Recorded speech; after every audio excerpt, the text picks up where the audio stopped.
अस्सलामुअलैकुम, welcome to my channel. उम्मीद है आप सब खैरियत से होंगे। अल्लाह पाक आप सबको अपनी अमान में रखे। तो आज मैं बना रही हूँ बहुत ही ज़बरदस्त सी ठंडी ठार सी ये सब्ज़ी, लेकिन उसे तड़का लगाएंगे चिकन के साथ। तो चिकन और तोरी का सालन बन रहा है। बहुत से लोगों को पसंद नहीं होती, तो अगर आप इस तरह से अचारी सी बनाएंगे तो ज़बरदस्ती तैयार भी होगी और खाने में भी आपको मज़ा देगी। तो हम बना रहे हैं चिकन अचारी तोरी, और ज़बरदस्त सी रेसिपी शुरू करते हैं। बिस्मिल्लाहिर्रहमानिर्रहीम। मैंने ले लिया तकरीबन 1 कप ऑयल और उसमें 2 बड़े साइज़ के प्याज इस तरह से काट लेने के बाद डाल दिए। साथ ही मैंने कुछ ये हरी मिर्चें भी डाल दी हैं ऐसे ही साबुत।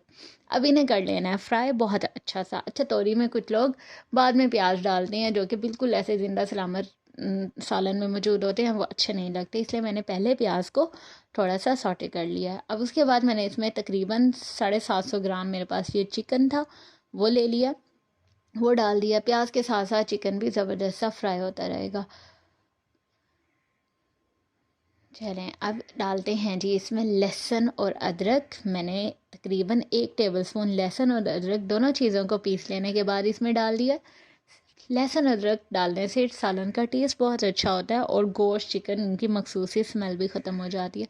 तो अब इन सारी चीज़ों को इकट्ठा ही फ्राई होने देते हैं। अब इसमें स्पाइसेस ऐड करते हैं। 1 टेबलस्पून सुरख मिर्च का पाउडर, 1/2 टेबलस्पून इसमें हल्दी पाउडर डाल दिया,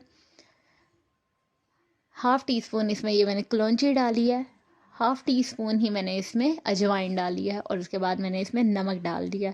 धनिया नहीं डाला, वो बाद में डालते हैं। तकरीबन मैंने नमक इसमें 1.5 टेबलस्पून डाला था, बाकी अपने टेस्ट के अकॉर्डिंग आप डालेंगे, कम या ज़्यादा कर सकते हैं। अब इन स्पाइसेस के साथ इसे फ्राई करते हैं। अजवाइन डालने से बहुत ज़बरदस्त सा टेस्ट आता है और हाजमा भी होता है। और कलौंजी को तो ज़रूर इस्तेमाल किया करें, हर तरह के सालन में ही थोड़ी बहुत डाल दिया करें, लुक भी अच्छी होती है, टेस्ट भी अच्छा आता है। और अब जी अचार गोश्त मसाला हमारा मेन इंग्रेडिएंट है, वो डाल दिया मैंने इसमें 1 टेबलस्पून भर के। इतनी ज़बरदस्त सी खुशबू आती है जब चिकन में आप इस तरह के पैकेट मसाला डालते हैं, तो बहुत ज़बरदस्त सी खुशबू आ रही होती है और सालन बनने के बाद भी टेस्ट बहुत अच्छा हो जाता है। अब इसमें मैंने दरदरा सा पिसा हुआ 1 टेबलस्पून धनिया भी डाल दिया, बहुत पाउडर फॉर्म में नहीं डाला, ऐसे लाइट सा पिसा हुआ डाल दिया था। मसाले हमारे बहुत अच्छे से फ्राई हो गए थे। अब इसमें मैंने 2 अदर टमाटर बड़े साइज़ के थे, वो काट के डाल दिए। अच्छा, आपको पसंद हो कि छिलका उतारना है तो आप इसमें छिलका उतार के डाल दें, मैंने छिलका नहीं उतारा, ऐसे ही डाल दिए।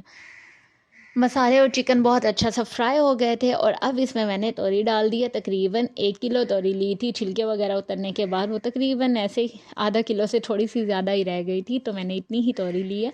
अच्छा, इसमें मैंने ज़रा सा भी पानी नहीं डाला। जैसे इसे मैंने चिकन के साथ इस बर्तन में डाला, तोरी का अपना ही पानी निकल आया था।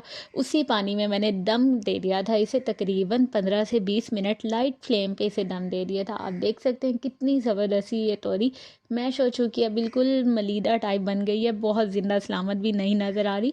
अच्छा, अब इस स्टेप पे आप चाहें तो इसका पानी बिल्कुल खुश्क कर सकते हैं और बहुत ही खुश्क सी तैयार कर सकते हैं। लेकिन अगर इस तरह की ग्रेवी अगर आपको पसंद है तो आप इस तरह से इसे ग्रेवी ही रहने दें। मेरे घर वालों को इस तरह से पसंद थी, तो मैंने इसे पानी को बिल्कुल खुश्क नहीं किया और इस तरह से ही इसे सर्व कर दिया।